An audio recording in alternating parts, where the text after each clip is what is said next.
आज हम बात करेंगे एक ऐसे गांव की, एक ऐसा गांव जहां एक आवाज गूंजती थी, एक अनसुनी, अनदेखी आवाज। तो चलिए चलते हैं उस रहस्यमयी दुनिया में। भैरवपुर। नाम तो बड़ा सीधा साधा है ना? पर ये गांव वैसा था नहीं। एक ऐसा गांव जो पता है सूरज ढलते ही एकदम सन्नाटे में डूब जाता था। हवा में भी एक अजीब सी आप कह सकते हैं एक सनसनाहट रहती थी। और ये आती कहाँ से थी? गांव के बीचों बीच खड़ी उस पुरानी टूटी फूटी हवेली से। लोग तो उस हवेली का नाम तक लेने से कांपते थे। लेकिन सवाल तो यही है कि क्या वो गलियां सच में सुनसान थीं? या उस खामोशी के पीछे, उस सन्नाटे में कुछ ऐसा था जिसे कोई देख नहीं पा रहा था, या शायद देखना ही नहीं चाहता था। और इस पूरे डर की जड़ थी एक आहट। जी हां, सिर्फ एक आवाज, अनदेखे कदमों की आवाज, जो उस मनहूस हवेली से शुरू होती और फिर पूरे गांव में फैल जाती। ऐसा महसूस होता, मतलब ऐसा लगता मानो कोई परछाई ठीक पीछे पीछे चल रही हो। तो इस कहानी की शुरुआत होती है एक शर्त से, और हमारी मेन कैरेक्टर है रीना। शहर से आई थी दोस्तों के साथ घूमने। अब रीना जो थी वो इन भूत प्रेत की बातों में जरा भी यकीन नहीं करती थी। तो जाहिर है, जब दोस्तों ने मजाक मजाक में उसे उस हवेली में अकेले जाने का चैलेंज दिया, तो उसने भी बिना डरे हाँ कर दी। अब वो हवेली के अंदर चारों तरफ घुप अंधेरा, टॉर्च की एक पतली सी रोशनी, और उस रोशनी में बन रही थीं अजीब अजीब सी परछाइयां।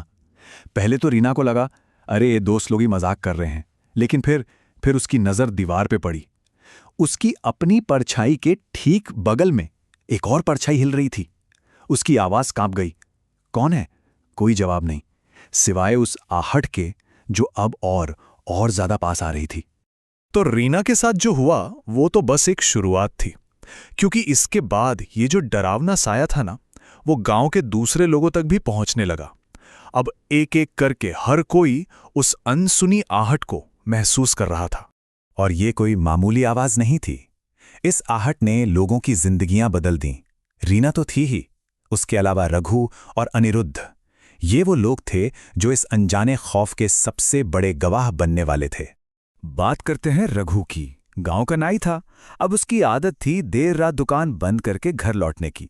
एक रात उसे अपने पीछे वही कदमों की आहट सुनाई दी। वो घबरा गया, तेजी से चलने लगा, तो वो आहट भी तेज हो गई।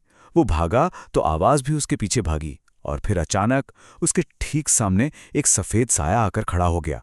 उसकी आंखें हरी थीं और अंधेरे में चमक रही थीं, और वो साया फुसफुसाया, रघु, तेरा समय आ गया है। कहते हैं रघु की चीख ने पूरे गांव को जगा दिया था। अगली सुबह जब वो लोगों को मिला तो उसकी दिमागी हालत ठीक नहीं थी। और फिर थे अनिरुद्ध, स्कूल में टीचर थे, बच्चों को साइंस पढ़ाते थे, तो जाहिर है वो इन सब बातों को अंधविश्वास ही मानते थे।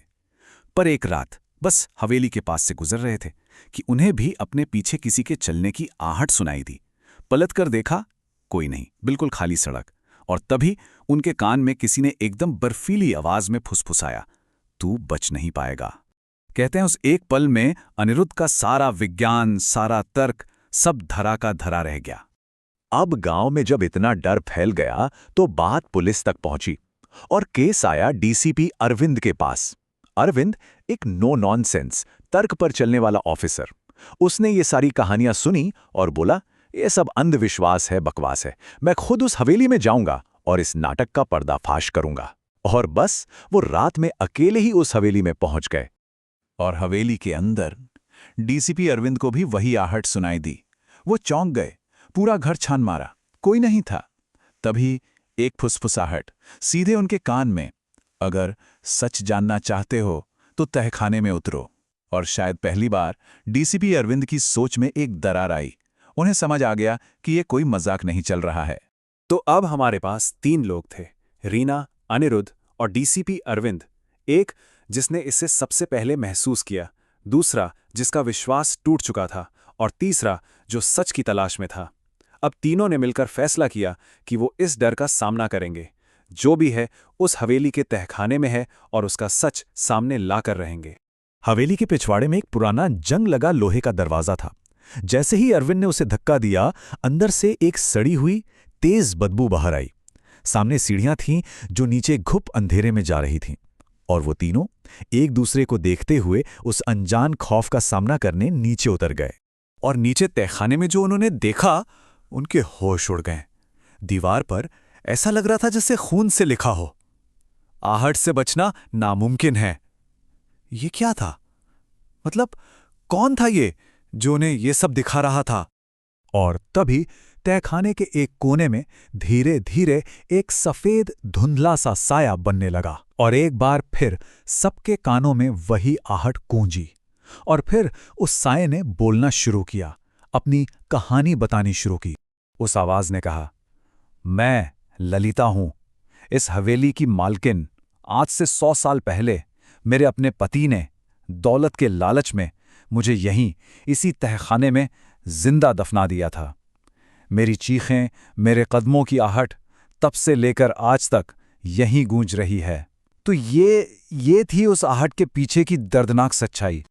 वो तीनों अभी इस सच को समझ ही रहे थे कि ललिता की आत्मा ने अपनी आखिरी और सबसे डरावनी चेतावनी दी, मेरा श्राप कभी खत्म नहीं होगा, और अब जब तुम लोग सच जान चुके हो तो तुम भी इस आहट से कभी नहीं बच सकते।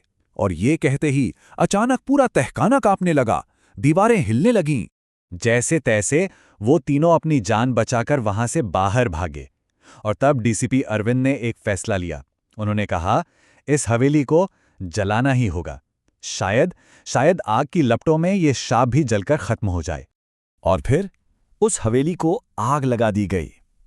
वो पूरी रात जलती रही, और उस रात पता है, सालों में पहली बार भैरवपुर में पूरी शांति थी। कोई डर नहीं, कोई आहट नहीं। ऐसा लगा मानो सब कुछ हमेशा के लिए खत्म हो गया हो। लेकिन क्या सच में, क्या एक 100 साल पुराना श्राप बस आग लगाने से खत्म हो सकता है? कुछ दिन बीत गए। रीना अपने कमरे में अकेली थी, और तभी उसे वही जानी पहचानी कदमों की आहट सुनाई दी। उसकी सांस रुक गई। कांपती हुई आवाज में उसने पूछा, कौन है? कोई जवाब नहीं आया, बस वो आहट जो अब कमरे के अंदर से और पास आती जा रही थी। तो भैरवपुर की हवेली तो राख हो गई, लेकिन वो आहट, वो आज भी जिंदा है।